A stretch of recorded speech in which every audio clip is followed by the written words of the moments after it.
It's good to be here. It's good to meet with God together, to give him our worship, to give him our praise, to give him more and more of our lives. And now it's my job to spend a bit of time opening the Bible with you and asking what it is that God might be wanting to say to us through his word. Those of you who have been around in the last few weeks will remember that we have been looking at what it means to be a follower of Jesus, looking at some of the core things that it means in our lives as we choose to set out and follow him. And if you have not got a Bible with you and you would like to be able to follow along, I'd highly recommend it. Then some of the welcome team are coming around, so if you pop up your hand, they'll be able to bring one to you. Thank you, just a couple of hands. This morning, I want to explore a passage in the Bible. This is Jesus speaking to some crowds of people who have come and followed him on the journey he's making. And we see some very interesting things that he says. In fact, some quite difficult things that he says. Some quite hard-hitting things that he says. And today, the sort of theme, the idea of what we're looking at is what it means to give things up for Jesus. What it is that he might call us to give up, and whether we are willing to make a sacrifice in our life as a follower of his. It is a truth, it's maybe a difficult truth, that Jesus does call us to sacrifice things. Jesus does call us to put him first, and that means other things cannot have first place in our life. So I want to read, and I want to read in a slightly strange way today, in that we are looking at Luke chapter 14, and we're looking at Luke 14. For some reason, my iPad is asking whether I want to share the Wi-Fi password with everyone. I don't. Not especially. Not to worry, Joe. So I want to look at Luke chapter 14, and we're going to start reading from verse 25, but I actually want to read it the wrong way around. I want to read the end bit first, and then we'll come to the beginning bit. Because quite often when Jesus is speaking, he'll be speaking at length about something, and then there'll be this pithy little phrase at the end of it that sort of is almost like when you see a politician today speaking, and there's clearly a whole lot of stuff that they're saying, and then there's just this one little phrase which is really clearly crafted. It's always short enough that it could fit in a tweet. It's the kind of thing that's designed to sum up everything. It's meant to be memorable and the takeaway message. Jesus finishes all of this with this little phrase. And it's a slightly confusing phrase for us, so I want to explore that because I think that is kind of the key that unlocks everything that goes before it. So I want to start reading at verse 34 of Luke chapter 14. So this is after Jesus has said all the things that we're going to explore this morning. He says, "Salt is good, but if salt has lost its taste, how can its saltiness be restored? It is fit neither for the soil nor for the manure heap. They throw it away. Let anyone who has ears to hear listen." This is Jesus' little tweetable quote. Obviously, he wasn't aiming for Twitter at the time. But he's talking about salt, and he's saying if salt has lost its saltiness, if it's become unsalty, then it's no use, and you can't make it salty again, so you may as well just throw it away. Now, the tricky thing about this is that if I were a chemist, and I'm not, but if there was a chemist here, they would tell you, you can't extract saltiness from salt. If you have a salt crystal, you can't do anything to it. You can grind it up and throw it away. You can dissolve it in water so that it's no longer a crystal. You can burn it. You can do all kinds of things with it. But the one thing you can't do is extract the saltiness from the crystal while still leaving the crystal intact. So what is it that Jesus is saying? He's saying if it's not possible for salt to lose its saltiness, then what's he going on about? Is he just saying this is something that's impossible? I don't think he is. Because in the region where Jesus did a lot of his ministry, in and around Galilee, there was the Sea of Galilee, this big lake. And the saltiness of the water would then sort of wash against the sand, and there would be these deposits of things that were little crystals. And they would have taken some of the saltiness from the water and crystallized into something that looked a lot like salt, tasted a little bit like salt at first, but wasn't salt. It was not salt, and over time, if you left it somewhere, the saltiness from it, because it's not really salt, would leach out of it, and you would just be left with these crystals that looked like salt but were useless. These things that looked exactly like the real deal, but actually had no substance to them, nothing that made them useful. And so Jesus is saying, if you've lost your distinctiveness, if the thing that makes you truly salty is gone, there's nothing we can do to put it back. For them, they didn't understand that some of these things were salt and some of these things were not salt. They just saw it all as salt, and some of it had lost its usefulness, and so it needed to be chucked away. Some of it was useful, though, because it was the real deal. So underlying what Jesus is saying here is basically everything that goes before is about, are you the real deal? Are you distinctive? Is there something that really makes you effective and distinctive as my follower? Or are you not? Are you just kind of going through the motions, and actually one day you'll realize, there was never any real substance to this. So what Jesus says before this is really important, because it's really about whether we have the real substance, whether we have the real heart of being a follower of Jesus, or whether it is that actually something else has taken our attention. So I want to start reading at verse 25, but just for a bit of context, before any of this, Jesus has been sat down at a banquet with some very important seeming people, with some very impressive people. And one of the things he's done is he's told them this parable. He's talked about another banquet, and a banquet where everyone is invited to come to this great party, and a bunch of people have said, no, I've got this going on. I need to go and bury my loved one, or I need to do this, that, or the other. I've got lots of things that I need to do, which means I can't come to the party. And so Jesus says, in the story that Jesus tells, the person who's putting on the banquet says, oh, well, if they don't want to come, then invite everyone else in, and everyone else can come instead. And then Jesus goes on to say what we're saying now. So he's speaking after telling this story about lots of people who said, no, I'm too busy to come. I've got too much else going on. I've got too many things that are important going in my life, and I couldn't possibly come to this great banquet that's being offered to me. It's a picture of being invited into God's family and his kingdom. And people saying, no, I'm too busy. I've got too many other important things going on. And then Jesus says this, verse 25. Now, large crowds were traveling with him, and he turned and said to them, whoever comes to me and does not hate father and mother, wife and children, brothers and sisters, yes, and even life itself, cannot be my disciple. Whoever does not carry the cross and follow me cannot be my disciple. For which of you, intending to build a tower, does not first sit down and estimate the cost, to see whether he has enough to complete it? Otherwise, when he's laid a foundation and is not able to finish, all who see it will begin to ridicule him, saying, this fellow began to build and was not able to finish.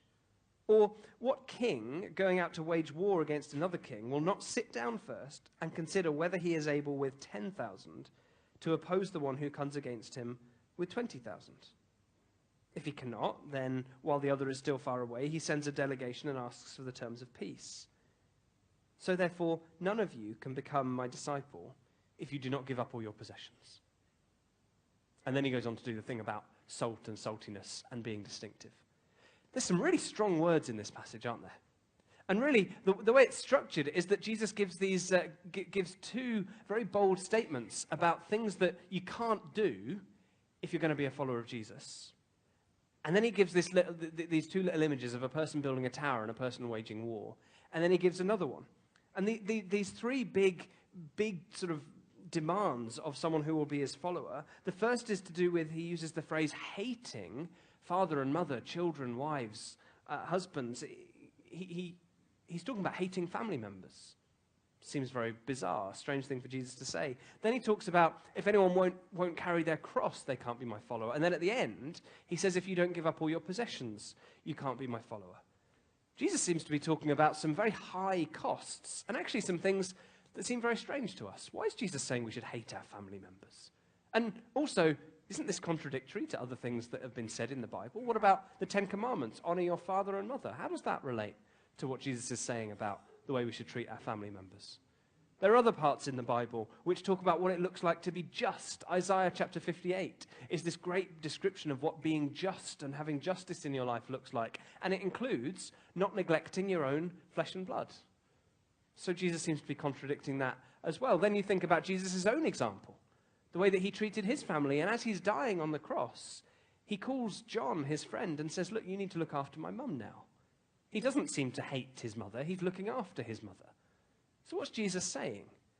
Well, there's another story that I think helps us to understand this, and it's in Mark's Gospel in chapter 3. And Jesus is with his disciples. He's with those who are following him. and someone comes and knocks on the door and says, Jesus, your family's here, your mother's here, and your brothers and sisters are here. Come and see them, they want to see you. And he says, who are my mother and my brother and my sisters? And he looks around at the people who are with him and he says, these are now my mother and my brother and my sisters. The ones who do the will of the one who sent me. He's saying, actually, there is a new family which in some ways has trumped my old family. He's not saying, when Jesus says, hate your mother and brother and father and sister and wife and husband and all that kind of stuff, I don't believe that Jesus is actually saying that we should literally hate and detest and despise our earthly blood family. That's not how I understand this. That wouldn't make sense of so much else that we see in the Bible and in the life of Jesus. He's saying we need not to have them be our primary identity, our primary family, our primary community. We have been invited to something so much bigger. We've been invited to something so much greater.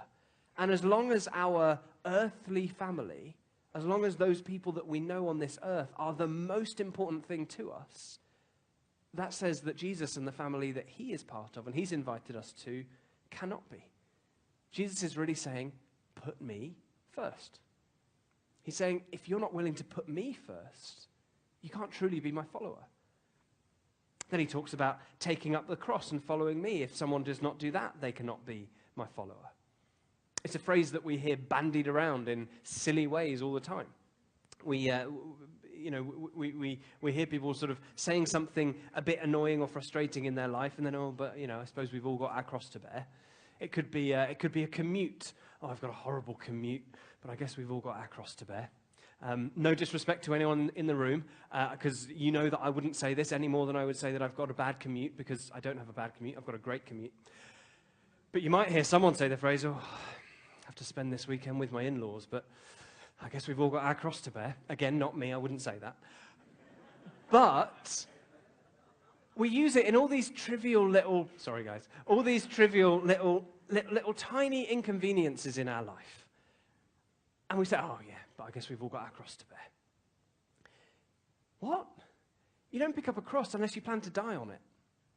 When Jesus is saying, unless you're willing to pick up your cross and follow me, you cannot be my disciple. He's not talking about, unless you're willing to undergo these little piffling inconveniences or put up with these little annoyances or frustrations in your life. He's saying, unless you're willing to die, you can't be my follower.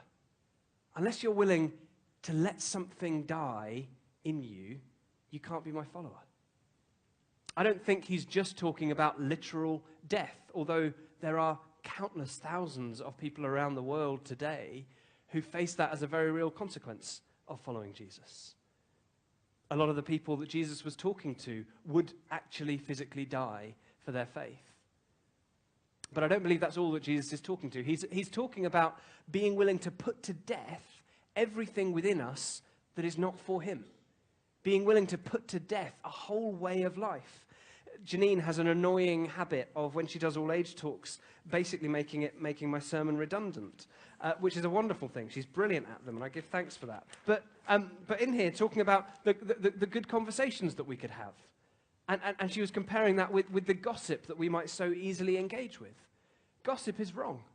Gossip is something that I can be drawn to. I can love to find out about what's going on in someone else's life or share something because I think it might be fun to talk about it. It's wrong. It's bad. It's something that Jesus wants to put to death in me. If there is something that is going on in someone else's life and it's none of your business, don't talk about it. It's as simple as that. And yet it's this thing that in one way or another, all of us can be drawn to do. Jesus wants to put that to death in me. Jesus wants to put that to death in you. There's so many things, so many parts of the way that the world around us expects us to behave. Oh, it doesn't matter. It doesn't matter if we have a little gossip about something. It doesn't matter if we do this or that. It's acceptable. It's not that bad. The world around us will tell us so many things are just okay. But if Jesus says they're not, then he wants to put them to death in us. He wants to cause them to be ended in us. He wants something within us to die so that he can bring something else in us to life. He can bring in us that that life that he wants to birth in us, that just as he died and rose again, as we allow ourselves to die to sin and die to the wrong things and die to all the stuff that is broken within us, he wants to give us new life and better life. But again, it comes back to, are we willing to put him first? In terms of our family relationships, or being committed first and foremost to Jesus' family and his kingdom, he wants us to put him first. And then, in terms of the way that we behave and what we do and the priorities and the perspectives we have in life, he wants us to die to a way of life here so that we can choose him. In both of these, it's about what is first in our life. And Jesus is saying, unless you're willing to put me first in your life, then you're not truly being my follower. You're following something else and trying to take me along for the ride. Don't do that. Follow me, and everything else in your life can be put into perspective around me. And then the final one, after these two little pictures of the person building the tower and the person going off to war, Jesus finishes the sort of the passage in verse 33 by saying, so therefore none of you can become my disciple if you do not give up all your possessions. We've had family, we've had dying in some sense or another, and now we've got, unless you're willing to give up your possessions, the things that we have, the stuff that we own. Whether that's stuff in the sense of material things like money and wealth and cars and homes and clothes and food and all the stuff that we have physically, or whether that's the stuff that we have in terms of our status or in terms of the things that we do, the holidays that we go on, the food that we eat, the experiences we choose to have, the stuff of our life, Jesus again says, unless you're willing to give that up. And the actual word that's used that is translated here as give up your possessions, the actual word means something more like to bid farewell or to say goodbye. It's not actually necessarily about losing those things. It's about saying goodbye to them as if they don't matter as much as they could do. It's about being willing to let them go. It's about being willing to give those things up. Being willing to say, I don't need that thing because I've got something better. What I loved about what Janine shared earlier on is that in each of those things that we might typically give up around this time for Lent, each of them shows us how much better what Jesus has already given us is. And we might think, oh, but the things I've got in my life, the stuff I've got, the money or the possessions or the opportunities or the status or the popularity or the respect or all of those things that they're mine. I don't want to give those up. Jesus has given us far more. He's given us acceptance. He's given us love and hope and peace and joy and a place within his kingdom now and into eternity. He's given us so much more than he might ever ask us to give up. And again, Jesus is basically saying the same thing. Put me first. Pursue me first. Don't rely on all your stuff for security and for popularity and for acceptance. Don't rely on all the things that you have. Rely on me. Trust me. Pursue me. Jesus is in 3 different ways saying, put me first. And if that means giving something else up, give it up. It's not worth as much as I am. Remember, the first week in this new series, we were looking at when Jesus called the disciples. When they were in their boats and Jesus came along and said, come and follow me. And we remember back then we were thinking about how he called them, and it wasn't anything to do with how good they were. It wasn't anything to do with how impressive they were. They brought nothing to it. And because they were aware that they brought nothing to it, they could pursue him fully. Sometimes I know that I can be in danger. I think we can be in danger of thinking, yeah, but we're a bit more impressive than that. We've got all this stuff. We've got all these things that make us worthwhile and impressive and all of these different things. Jesus is kind of lucky to have us. Actually, as soon as we start to think about that, we're trying to hold on to Jesus with one hand and hold on to all the other things that we might have in our life with another hand, and we get pulled in 2 different directions. Jesus is saying, grab hold of me with 2 hands. Hold on to me with both hands. Put everything into me. Then what do we get? In the middle of all of this, Jesus is trying to sort of explain and make this make sense to people.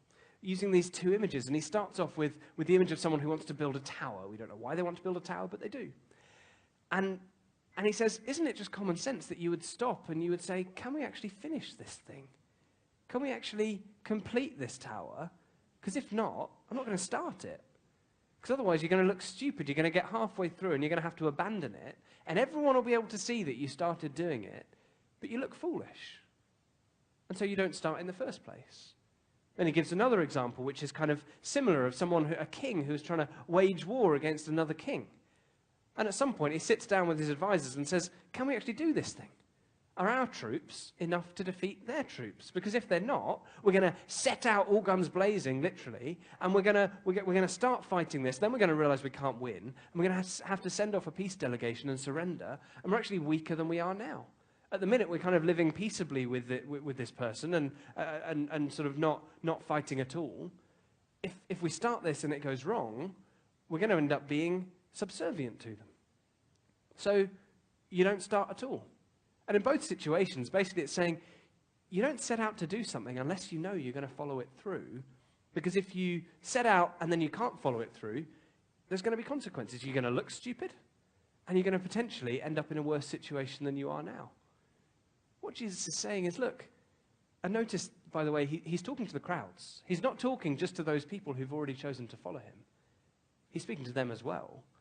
But he's speaking to crowds and saying, look, if you want to follow me, I'm asking you to put me first. If that cost is too high, if there's something in your life that you're unwilling to give up, if there's something in your life that you think has more value than me, maybe don't come and follow me. We know that Jesus, throughout his ministry, was not afraid of presenting the ask as being as big as it was, knowing that people would turn away. There were a number of times when people left and said, no, the cost is too high. I don't want to give up this thing. So the question for me and the question for you is, what are the things that are in our lives that are most in danger of being something we're not willing to bid farewell to? Most in danger of being something that we're not willing to let go of? We started all of this by asking, what's this whole salt and saltiness thing mean? And really, I believe that what Jesus is getting at is that the thing that makes us truly distinctive as Christians, the thing that makes us different, the thing that gives us effectiveness and usefulness to the world, the thing that can help to preserve and to protect and to give flavor, all of these things that salt does, the things that make us unique and useful and distinctive, are that we've put Jesus first. That we've chosen to say yes to him. And whatever it is that therefore we might have to say no to, we will. And we don't always know what those things are. We don't know what the sacrifices Jesus might ask us to make are. But whatever they are, is he worth it? I believe he is. I believe he's worth anything that he might ask me to lay down. Doesn't make it easy, doesn't make it nice, doesn't make it fun. But Jesus is good enough. Jesus is ultimately my lifeline. He's the one who made a way for me to be part of his family. He's the one who I can look to for everything. He's the one who can give me life when I don't have it. He's the one who, when I'm drawing near to the end of my days, when I'm drawing near to the point where I'm going to die, he's the one who gives me hope that there is something more, that I've been accepted and embraced, and that will see me through. He's the one who gives me all of that. Nothing else in my life can give me that. No person, no relationship, no possession, no opportunity, no experience. Nothing can give me that. Only Jesus can. So when he says, put me first, I want to. I'm not always very good at it.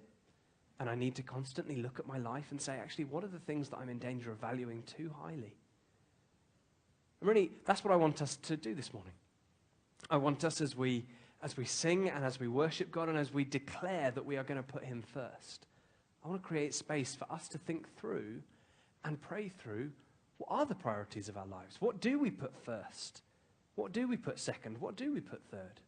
Because I don't believe that in any of this, Jesus is saying that the family members or the possessions that we have are bad or wrong, or things that we should despise and things that we should resent and things that we should say are evil. He's just saying, don't put them ahead of me. He's saying all of these good things in your life, make sure they're ordered right. So I'm going to invite Will and the band to come, and the first song we're going to sing is a song that's based on these words. It talks about us counting up the cost. It talks about us making a choice. It talks about us saying yes to Jesus and no to other things. We're going to sing this as a song of declaration, as a song declaring what is true, declaring what our intention is. I'll take that one. But over this time, just as we declare that it's our intention, doesn't mean that we'll suddenly be all there.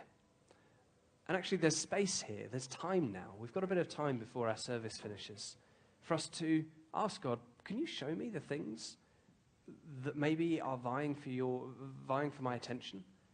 Can you show me the things that are too important to me and that you want me to take down a rung or two? I'm going to pray now that the Holy Spirit would be guiding us so that we can truly each, in our decision to pursue Jesus, put him first. Can I invite you to stand, if you're able, as we pursue God together?